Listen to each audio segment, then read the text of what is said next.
Hello again, everyone, and this lesson is going to be a little bit shorter than the other ones because the page itself does not hold too much new information. We are learning about the different types of light bulbs today. So, we're just going to read this page, look through some of the things that they labeled, and also go through the chart at the bottom of the page. An incandescent light bulb produces light when an electric current passes through wires inside the light bulb. So let's go ahead and highlight incandescent and underline that first sentence. The current travels through the lead wires in a thin coiled wire called the filament.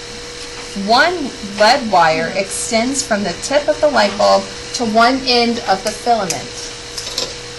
The other lead wire extends from the other end of the filament to the side of the metal screw cap. The electric current passes through one of the lead wires, through the filament, and out of the bulb, through the other lead wire.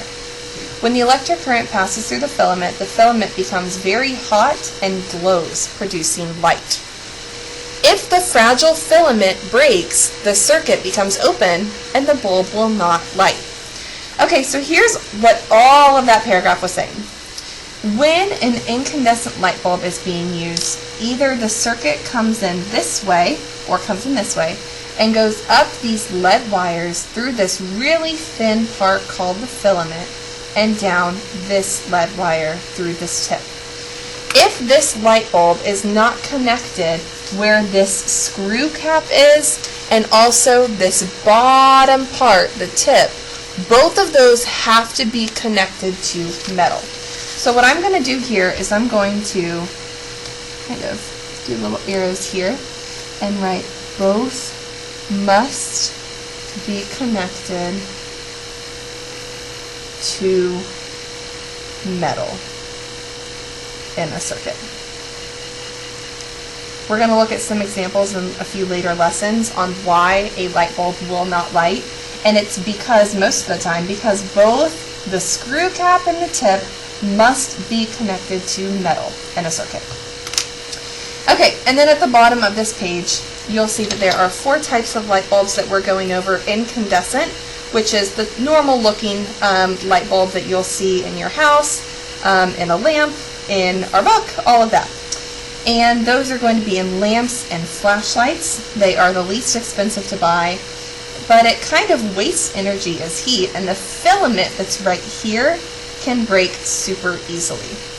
You'll probably notice in your house that you have to replace light bulbs every so often, and that's because the filament will get burned out or overused.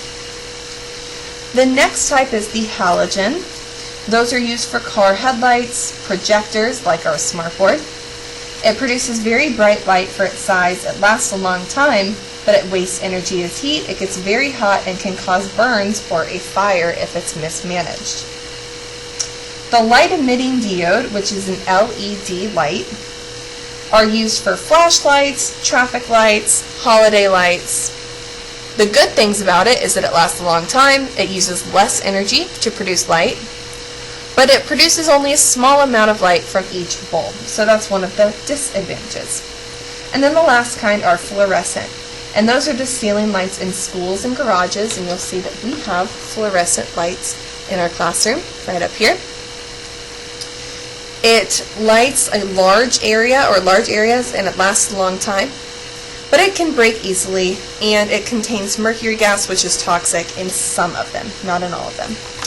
But that is it for our lesson today. I told you it was going to be a lot shorter, so use this to finish the lesson review for the types of light bulbs and incandescent light bulbs in particular. Okay, bye.